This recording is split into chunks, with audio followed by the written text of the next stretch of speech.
G'day, campers. How are you? And welcome back to another Thursday night around the campfire. Tonight, before we start, I'd just like to read a little something that is really important right now. Schnitzel von Krumm with a very low tum. Bits of Maloney, skinny and bony. Muffin McClay, like a bundle of hay. Bottomly pots covered in spots. Hercules Morse, as big as a horse. And Harry McClary from Donaldson's Dairy.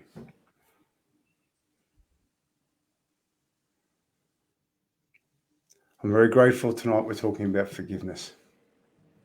I'm very grateful tonight that we're here to talk about something that everybody on screen has had to go through and had to talk about, and I can't wait to open this up. Welcome, Nicque. Welcome, Hi, John. Thanks for having me. Sorry. Thank you for coming on again, Nicque. Thanks, Scott. You're welcome. I think the lag's going to be interesting tonight, but we'll see how we go. Hey, thanks for coming on again, Mel. Pleasure. Thanks, Scott. Brilliant. Well, if we could start by opening up forgiveness and opening up our interpretations of it. So I'm actually going to ask you, Mel, if that's okay, to open up your interpretation of forgiveness. Yeah, look, thanks so much for having me here tonight, Scott. I think forgiveness is a really interesting topic because I thought for the longest time that when you forgive somebody, it was for them, but it's really not. When you forgive somebody, it's for you. And that's because whenever we hold any sort of emotions in our body against somebody else, they may not even know that that's what you're doing. So the only person that's hanging on to that is you and your body. And we know, I guess, from traditional Chinese medicine and kinesiology that emotions do get trapped into your body, and they can affect certain meridians, certain organs. And this is how I guess it would explain why in quite a few cases people have heartache, because forgiveness is related to the heart meridian. I love that. Thank you. Thank you. I want to open that up in a little bit. John, what does forgiveness mean to you?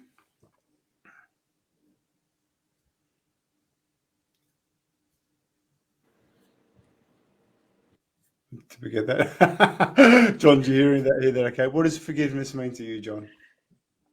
You cut out? Is it me? You're asking? Yes. Yeah.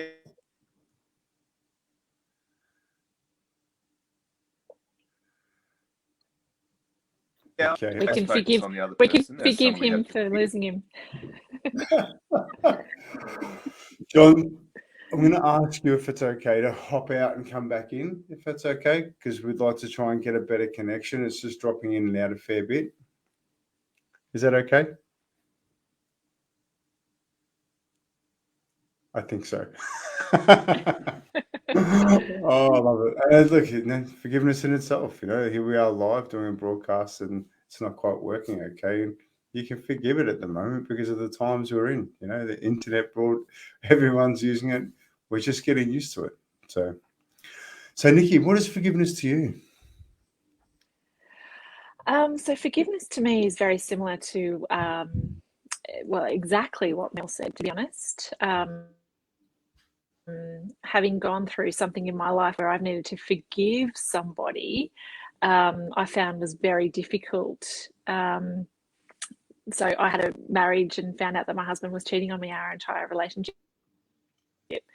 And I kept reading a lot of information around what I needed to do in order to move forward with my life and to recover, all those kinds of things.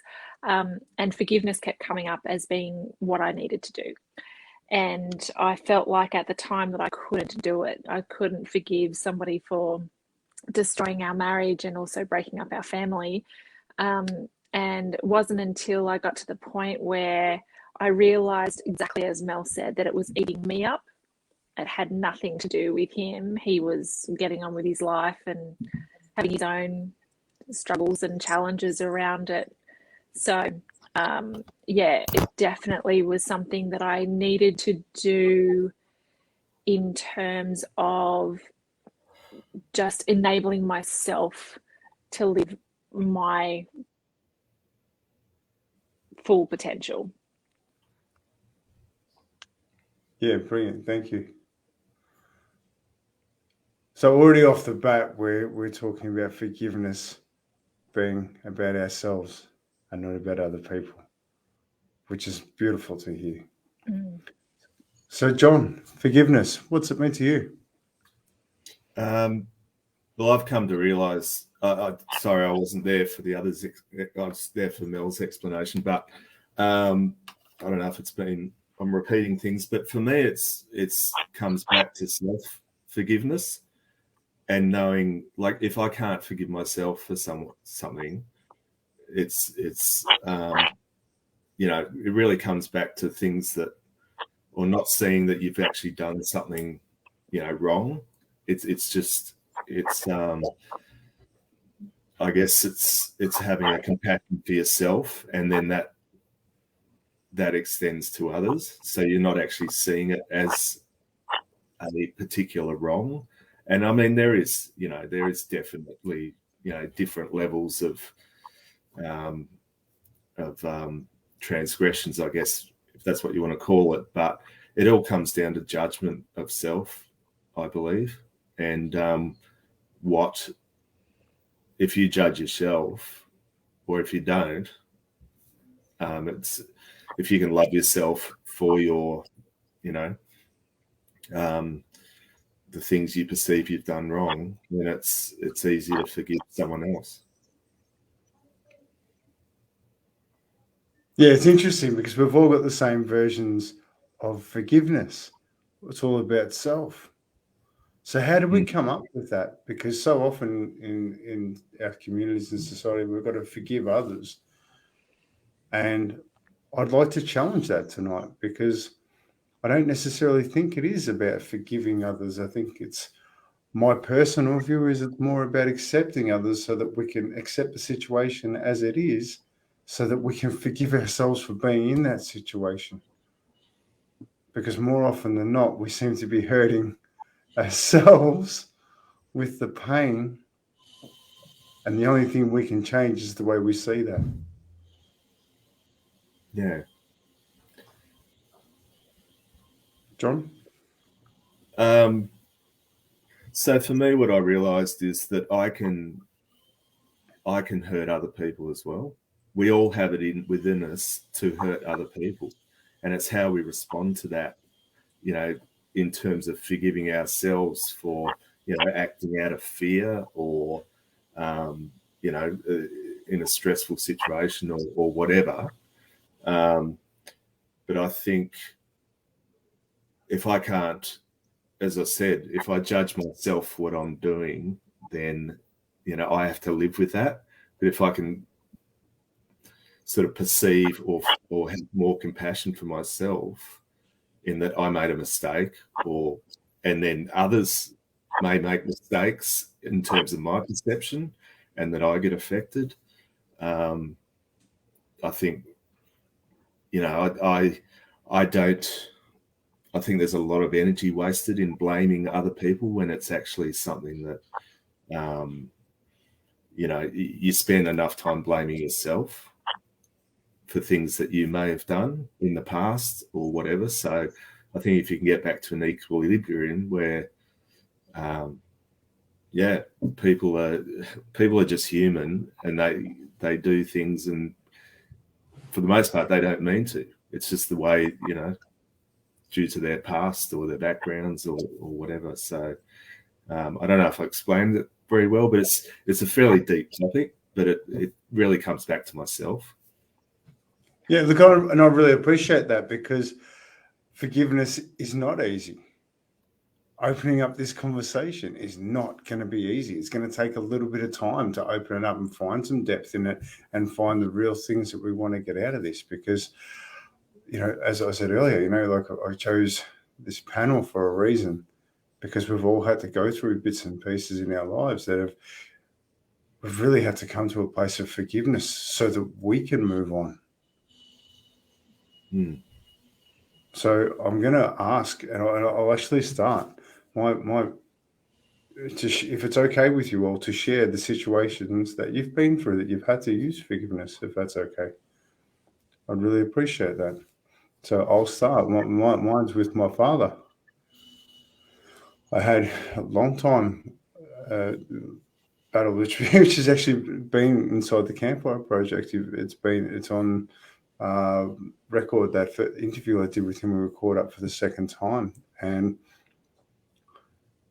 it was really difficult because there was just so much pain between us. But I held that anger, and I had that anger, and I was putting it on other people, putting it on other family members, and it was making life hard for everybody else. We couldn't be at our same functions. My son wasn't going to the family functions because of the tension and anger between us. Right or wrong, there's been decisions on both sides that haven't been great.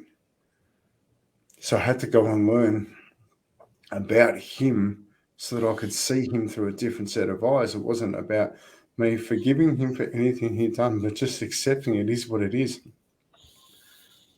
And then working on myself, accepting that that's okay. How can I make this benefit me? How can I make this work? What's important to me? Wasn't easy. There's a lifetime of pain in that, and it's only been the last 2 years that I've actually learned to forgive.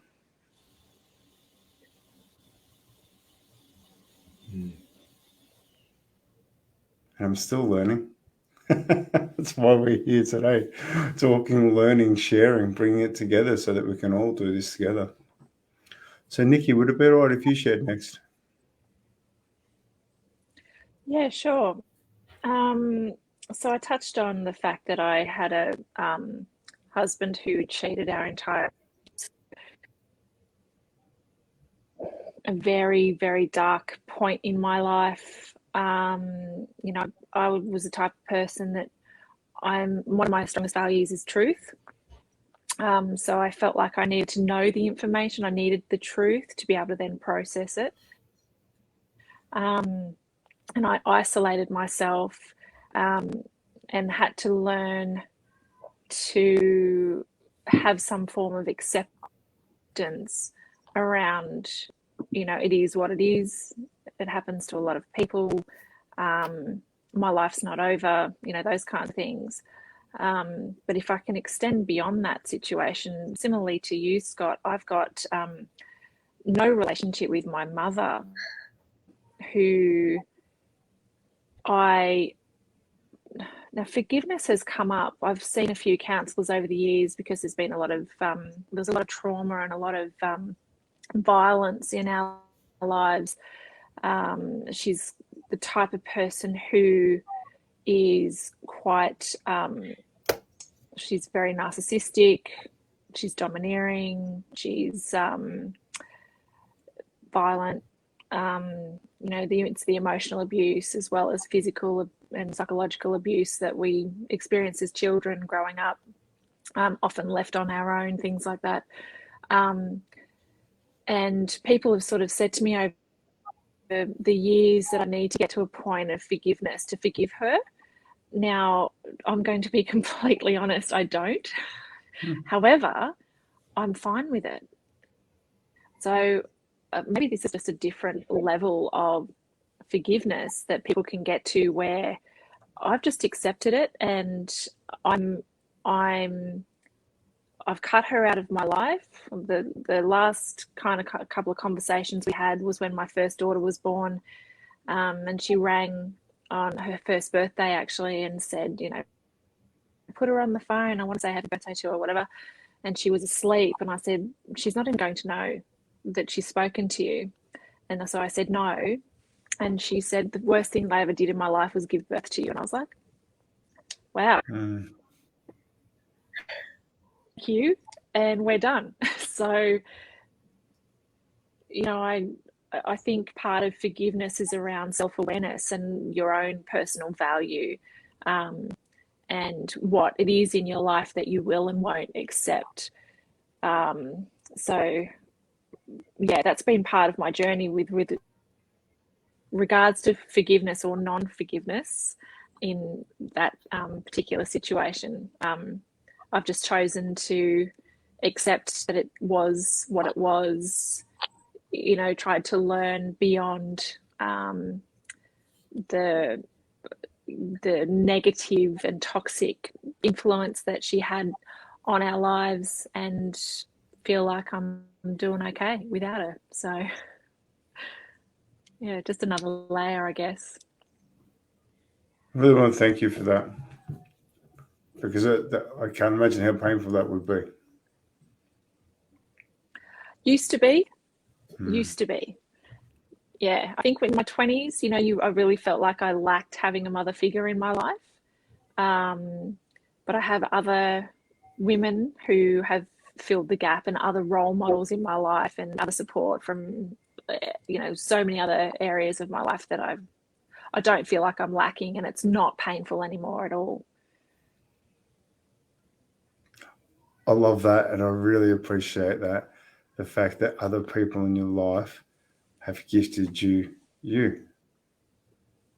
Yeah, and it's come from within as well. You know, I feel like, you know, I'm the type of person, similarly to what John was saying, that it's all about, for me, what I've learned in my life is you're going to get dealt a set of cards. Life will throw you curveballs, because that's what life is, and it's how you deal with it that counts.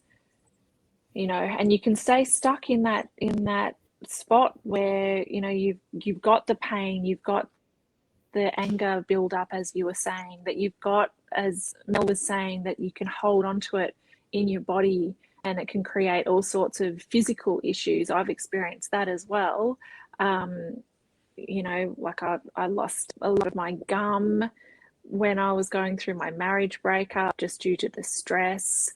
I got to the point where I physically could not talk. People would ring and say, "You okay?" And my tongue would thicken. Mel, you might actually know something about that. I don't even know what that is.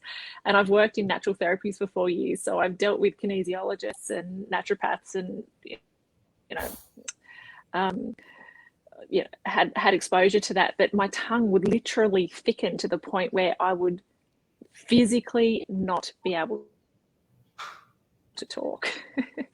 So I know that it can have such a deep impact in all of your, like, completely ingrained in your body, and it can sit so deeply within the fiber of your being. And until you learn some strategies to allow it to move through your life and move through you, you know, you can stay stuck, or you can decide, right, that's pretty crap, yet that's not what I want from my life. This is how I prefer to look at it. And I always teach my kids, it's always about opportunity. You know, you can get knocked down, and you can look at that as something that's terrible that's happened to you. And I work in the funeral industry, so, you know, I deal with multifaceted situations for people, etc. But you can, you know, life is life at the end of the day, good or bad. It's what you decide to do with it that I think is going to make you or break you. Thank you. And thank you for sharing you. All right. John.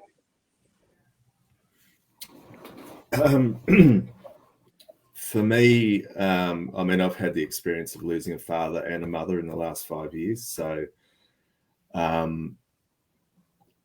but before that, I guess, I mean, I'd done a lot of work on myself, and some of that included, I don't know if anyone's heard of The Work by Byron Katie. And it's actually a modality where you look at the judgments you have on someone else, and then you turn them around and see where you do that in your own life, and learn to have compassion for what you do. And for instance, I guess in the case of my mother, I guess growing up, I just saw her as being really controlling and I guess angry at times. But then I looked at it and I thought, well, that's part of me too. I can be controlling, I can be angry, but I haven't accepted that in myself. So I'm projecting it out and judging someone else for doing that. So I guess particularly with my mother just recently, like in the last 2 months, she died. The last couple of years have just been amazing. Like I just saw her as an innocent child, and it was an honor to actually hold her in that space and think everything I thought she'd done, wrong. I don't think there is a wrong. It's just the way people are.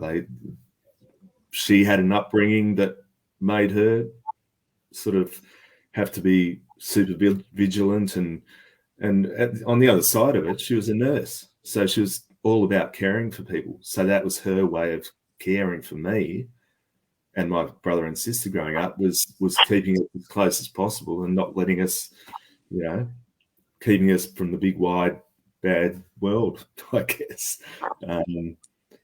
And yeah, I guess for me, I just get to a point now where I don't feel I have to.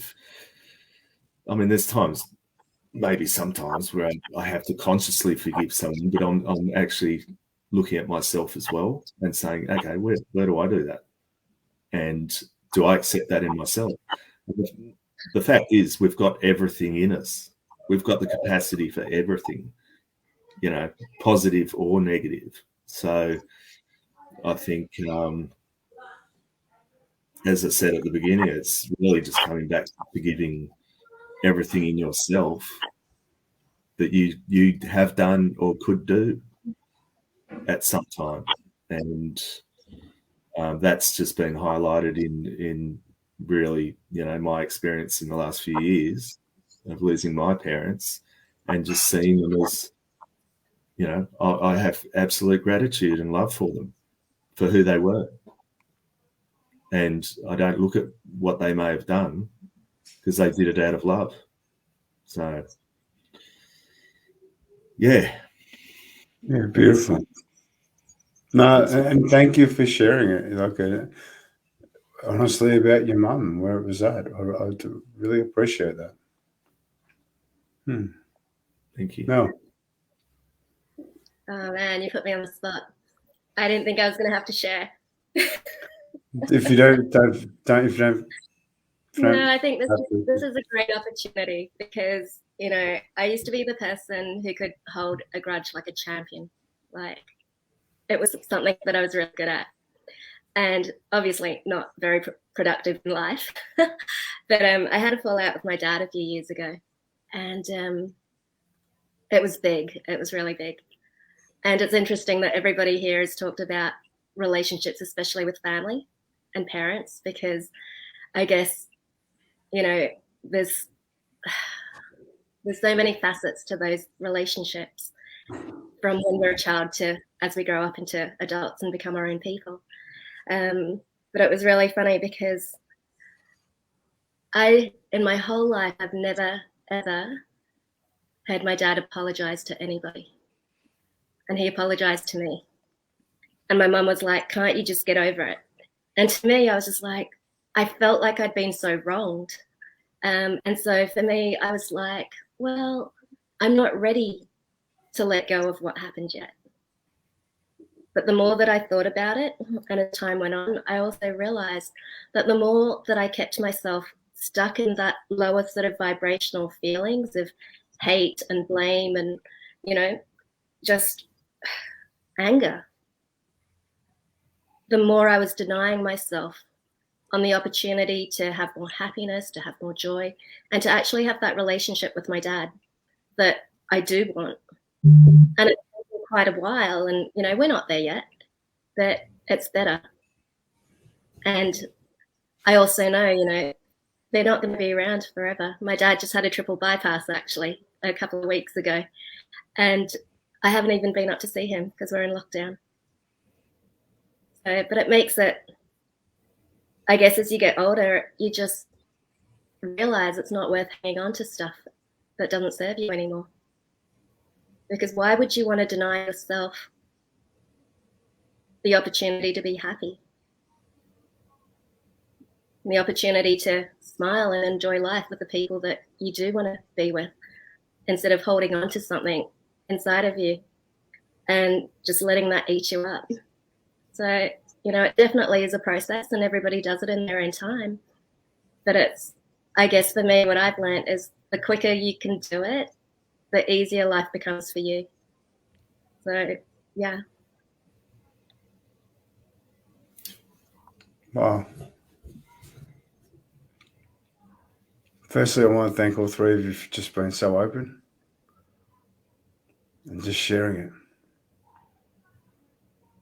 Because it starts with acceptance of where things are at. I want to grab something that Mel started the conversation with and also you just picked up on then. And it's about the energy you carry when you're holding onto a grudge. You're holding onto that pain. You put it onto other people without realizing it. And it's something that I personally have learned through my experience, and I'm sure we've all felt it. How do we watch that energy? I'm going to go back to you, Mel. Well, it's going to be easier said than done sometimes, and I appreciate this. But there's, I guess, in energy work, what you focus on expands. And if you keep focusing on anger and guilt and blame, then you're going to see more of that, and you're going to project more of that as well. And so sometimes it's about looking at what you'd like instead.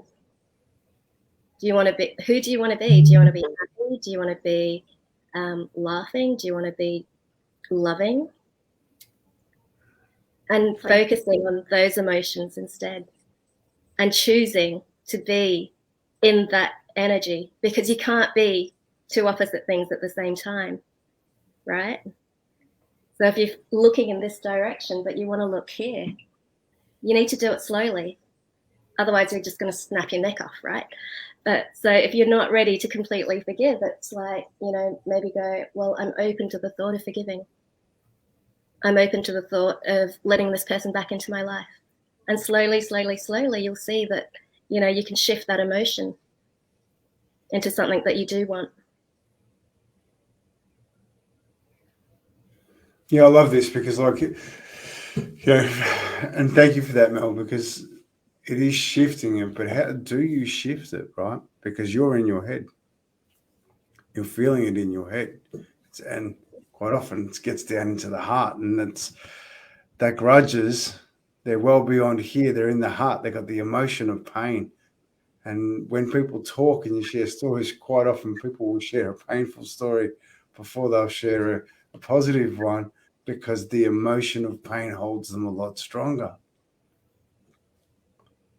So what would you recommend someone do that is in pain to get out of their own head and come back into the heart a bit more? Nicque?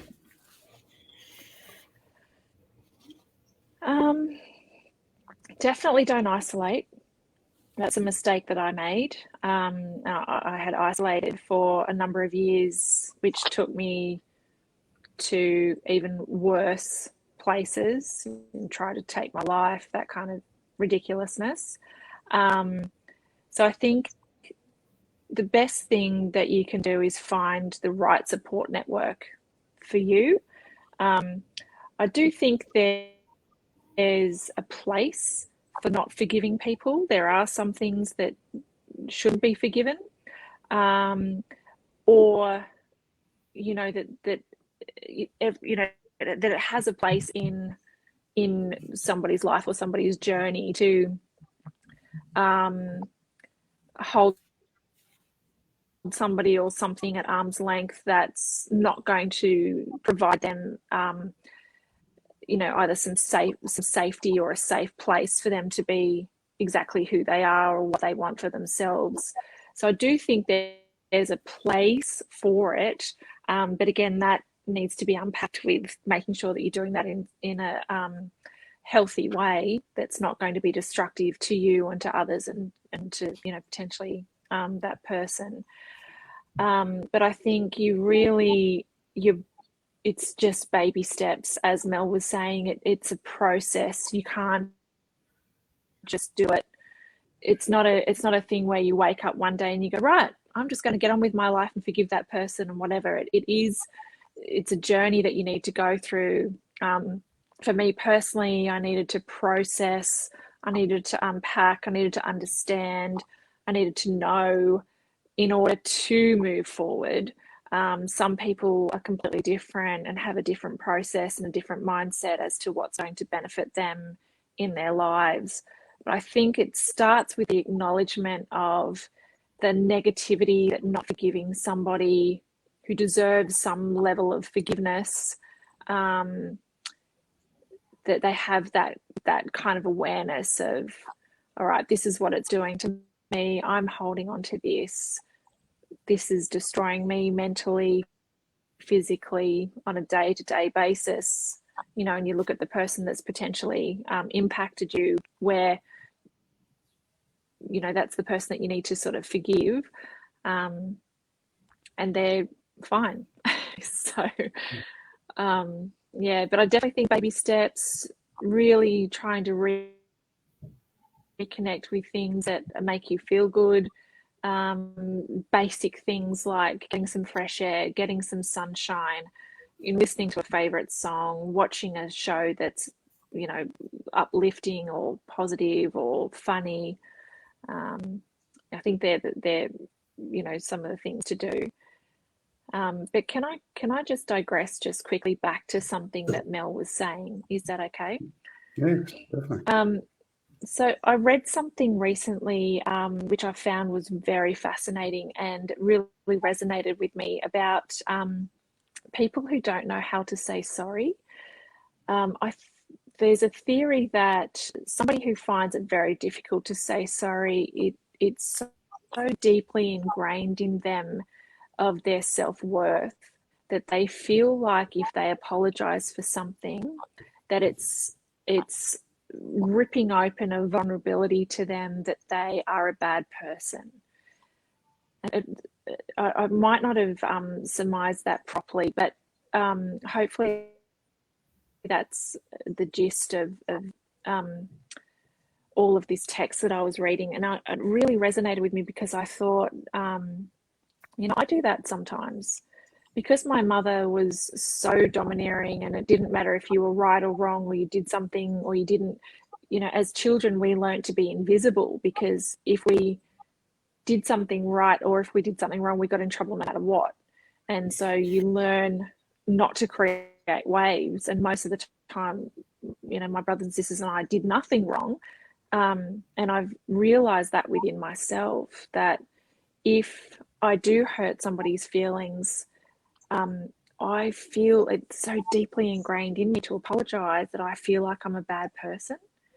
And so I just wanted to raise that potentially. I don't know whether that resonates with you, Mel, with regards to your dad.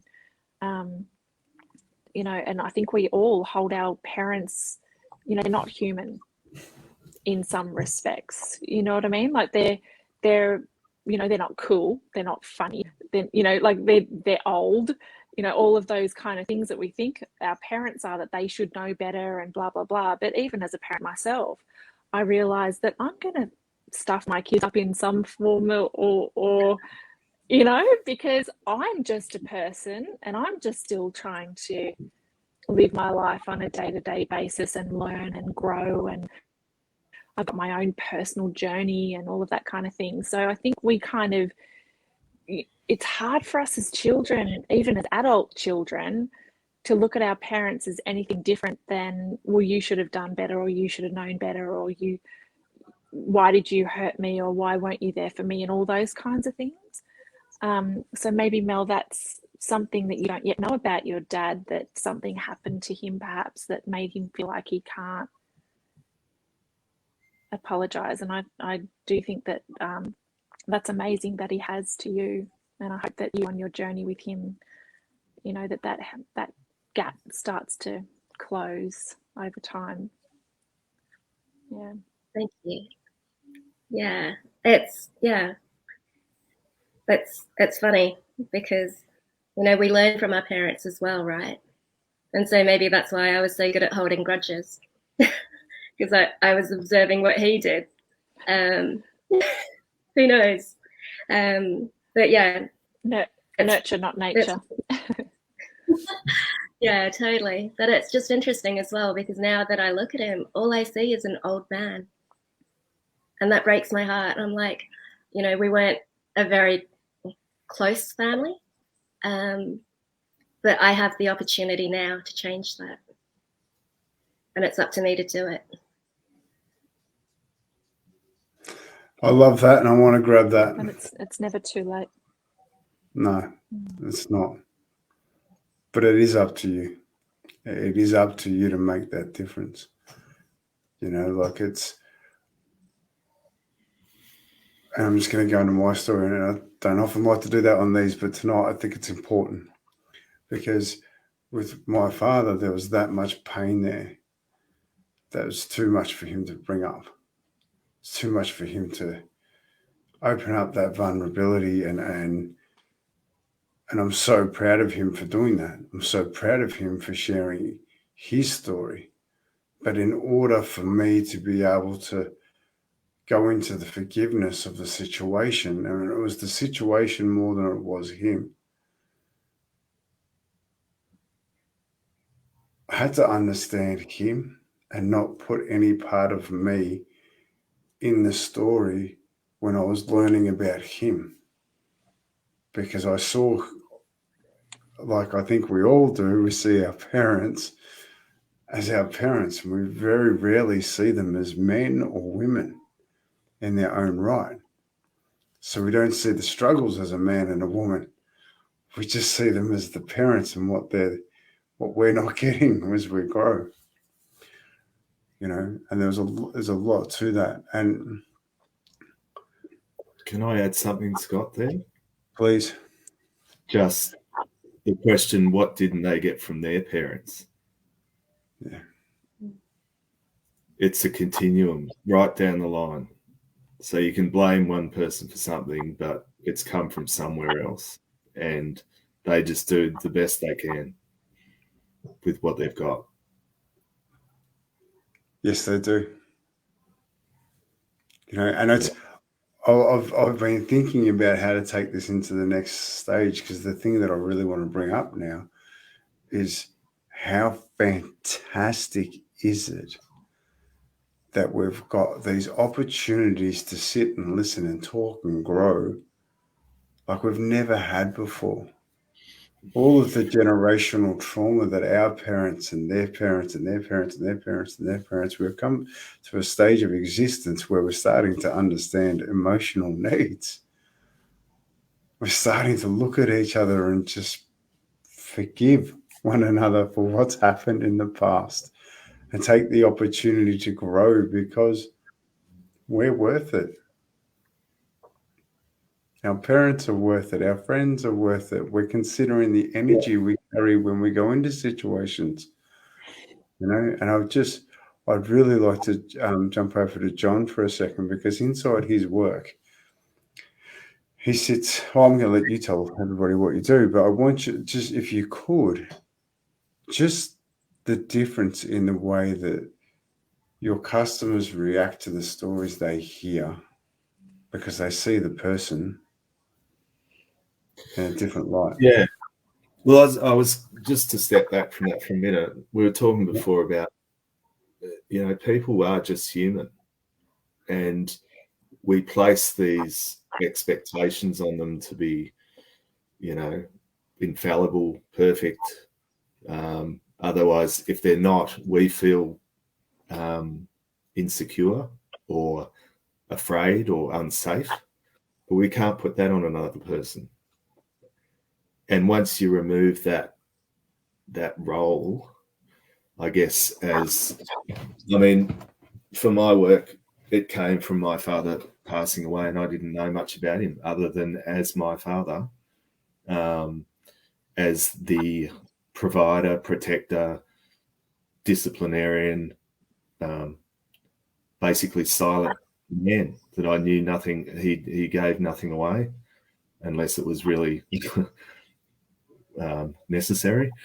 But that's why I want to actually sit with. I don't want other families to go through, like, wonder who their parents were when they're gone.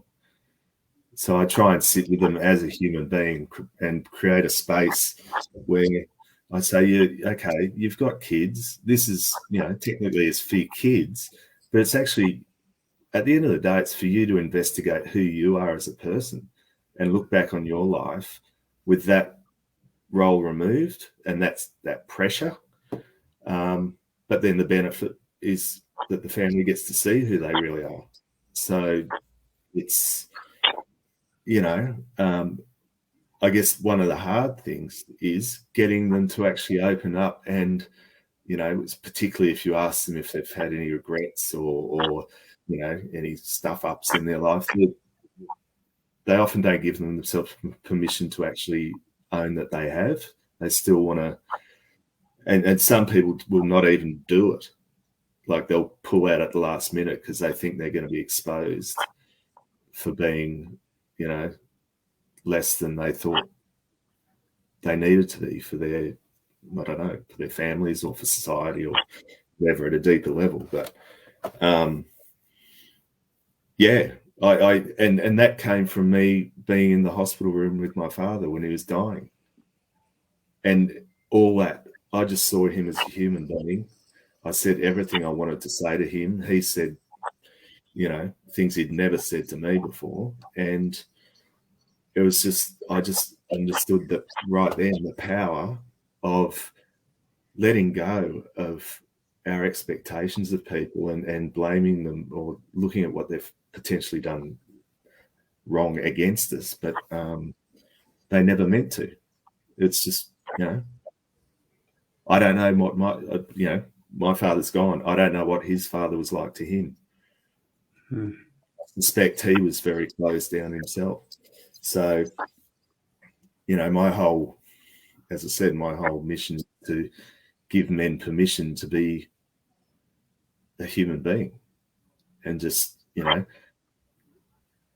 ask them all the questions that their family probably longs to know, but have never felt they could ask them or haven't thought to ask them. So as a third party, I can step away from the emotional involvement and just, be a normal person, just asking them, it's most of us realize we often tell strangers more than we tell our own families. So, that's what I've experienced, that, there's a more of a willingness to open up to, if you don't feel like you're being interrogated or something, which is what I sort of bring to it. I just, it's really just framing it as an opportunity for them to get to know themselves and where they've come from. So I want to grab that for a second, because tonight we talked about forgiveness, and it's been a lot about ourselves, and we were sharing ourselves. But it's in a safe place. It's in a safe place to talk about it. And it's not with the people that we need to forgive. To work on forgiveness and to work on our situations, to find those safe places. Where would we find those places? Mel? I was just thinking it's really in your head. It starts in your head because, you know, for me, to allow myself to start to forgive my dad and myself, I had to change the narrative. I had to change the story. I had to change the belief I had about what happened. I had to change, you know, I had to just let go of what happened and go, well, I can't change what happened in the past, but I can accept what happened. And it's what I choose to believe the importance of that was. And it's what story I tell myself over and over as to the meaning that I put on what happened. I'm not sure if that was the answer you were after, Scott. No, but it's very apt, right? It's like even the conversation, you know, it's a difficult conversation, forgiveness, because it's something so deeply entrenched that we've got to work through, you know. So it takes time, it takes effort, you know. And I know myself that I had to change the narrative. I had to change what it was, so I had to get either a deeper understanding or a different perspective in order for that to happen. And that's the only way in which I could. And once I got a new perspective, I could accept it a whole lot better. So it was less about the person, it was more about the situation, which made me easier to understand. And then I could forgive myself. Because even once you understand it, you've got to go into a way of finding a way to settle it in your heart.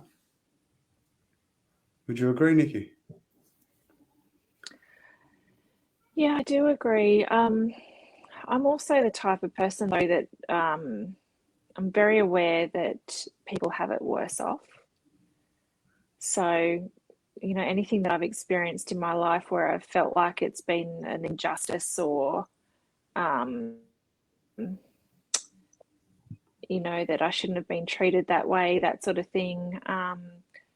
You know, every situation is relative to each individual, and each situation has its own merit and its own weight. Yet for me, and particularly as I grew up, I knew that things, you know, that she wasn't, particularly with my mother, she wasn't actually a good mother. But at the same time, I knew that other people were having a much worse situation than myself. Just had that knowing. And, you know, even going through a marriage breakup, you know, a very close friend of mine, their two-year-old son died all of a sudden. And, you know, things could be so much worse for me personally, that I realized that, okay, again, I've been having some things happen in my life that I wouldn't have wanted to happen, but at the end of the day, I'm much better off than some others. And it, you know, life can change in such an instant that it just puts things in perspective. And I think as well, a lot of it can be very ego driven. You know, we don't want to be letting our guard down, and as John was saying, some people don't want to be exposed and be vulnerable, and that can be really difficult for people. So they hold that anger or that you know, that hurt and you know, whatever emotion it is or whatever situation it is, as almost like a badge of honor, because it's holding that guard up for them, where they've got that exterior of that ego to say, no, I'm going to stay in this space and I'm not going to allow it to move past me because you did wrong by me, and, you know, all of that kind of stuff. Whereas I think when people see each other as who they really are underneath all of the exterior, underneath all the bravado, underneath all of the pretense and ego and all the rest of it, that you do, as I think all of you have said, you gain so much more acceptance and understanding of who that person was, and then you get a clearer glimpse as to why that situation has occurred. And so, you know, allowing ourselves to be vulnerable. I don't even know where I'm going with this conversation anymore. All these thoughts are popping into my head. Rambling. Somebody stop me. No, but this is all a part of it, right? Because it is all the stuff that's going on in our head and all the stories that are going on. They're all going through, and we're trying to find a way to work through it. You know, and I love this. I love this because it's just vulnerability and sharing where it's at, and I really appreciate you, Nicque, for setting the boundaries around your mum and saying, "I forgive you for what you're doing, but I'm not going to forget. I'm not going to tolerate any more of that. I'm more important than that." And to put your foot down to do that, congratulations.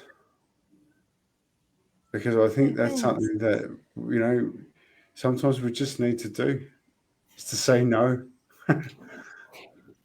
You know, so that we can strengthen ourselves, so that at a later date, if we decide to tackle it, we can tackle it.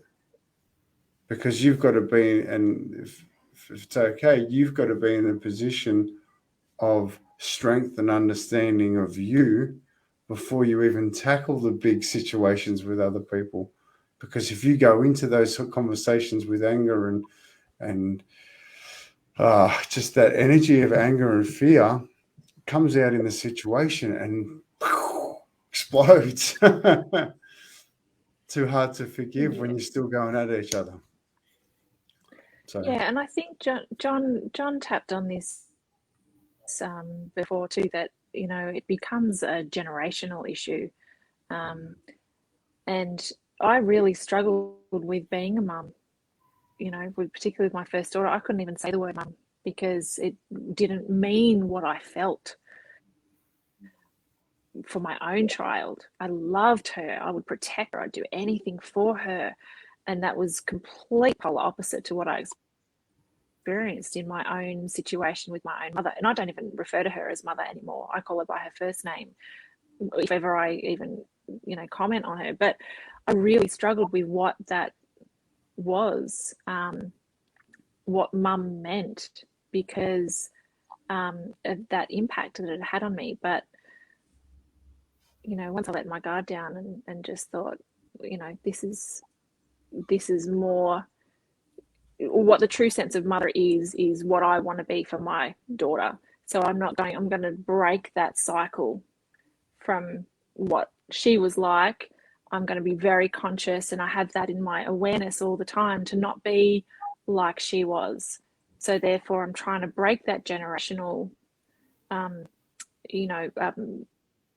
flow on that, you know, John was saying. It can be passed down through parents to parents to parents, and particularly with men, you know, as you were saying, like, men were silent and have been silenced, and it's only in these last, you know, number of years that more and more people are talking about how important it is, and we're all human regardless of what gender we are, and we all have the same feelings. I mean, you know, we all call heartbreak for a reason. It's the one thing. We all call sadness. We all call, you know, there's not a male connotation or a female connotation to each of those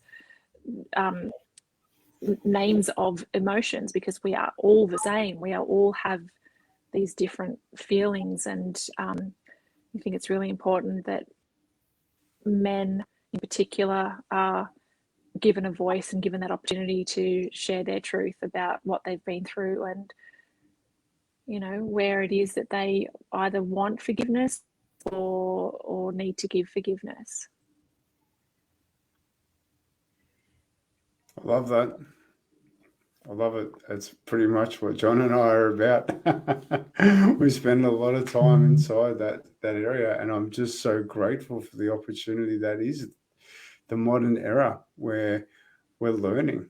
Like, me personally, I'm so proud of men right now. We're doing men's work. We're trying to be vulnerable. We're learning how to be with a man and share our feelings without it being torn apart through jokes. We're sitting here listening to one another. Tonight, we're sitting here, we're listening to one another, working out forgiveness. It's not easy, as you've felt through the conversation, because it takes time, it takes effort. But you're worth it. You're worth the forgiving.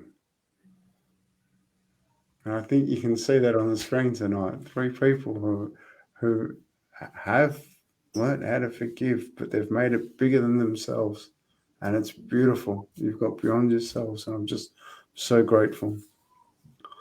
And we're at the 55-minute mark already. Believe it or not, I've gone through it pretty quick. But I'd just like to ask each of you for one piece of advice. For someone going through something at the minute that it's just painful, what would you say to them? Nicque?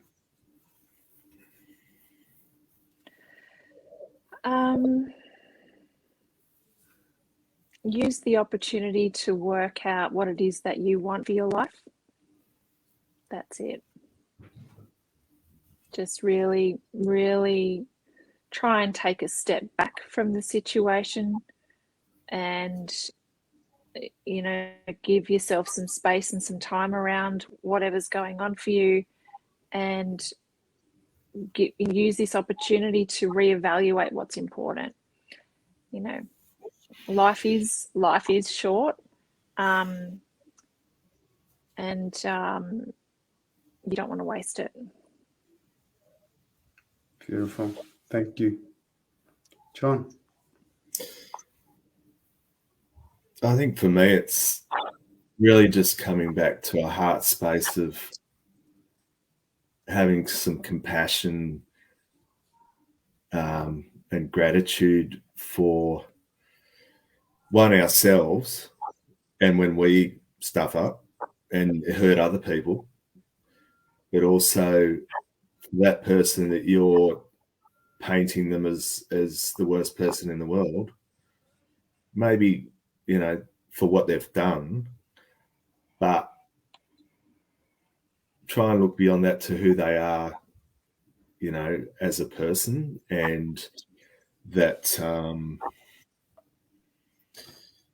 what was I going to say?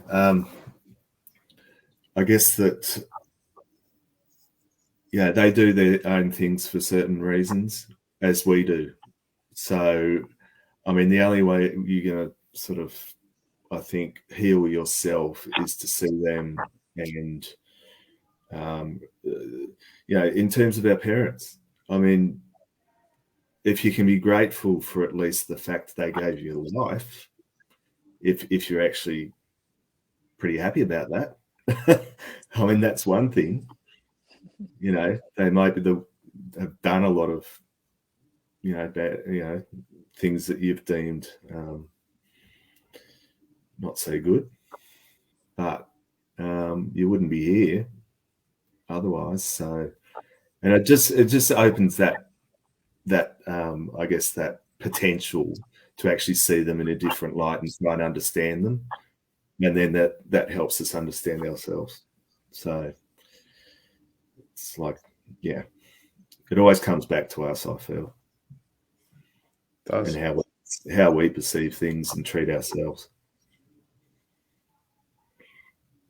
Thank you. No. Yeah, I totally agree with Nicque and John. I guess, you know, my advice would be you don't have to do it alone. You can talk to friends, you can talk to therapists, counselors, coaches, physiologists. There's so many ways to help shift pain and emotion in your body that's been pent up for a long time, or even if it's a short time. Like, why choose to hold on to something that's not doing you any good? You know, you're the only person who can make a decision whether you want to hold on to something or if you want to let it go.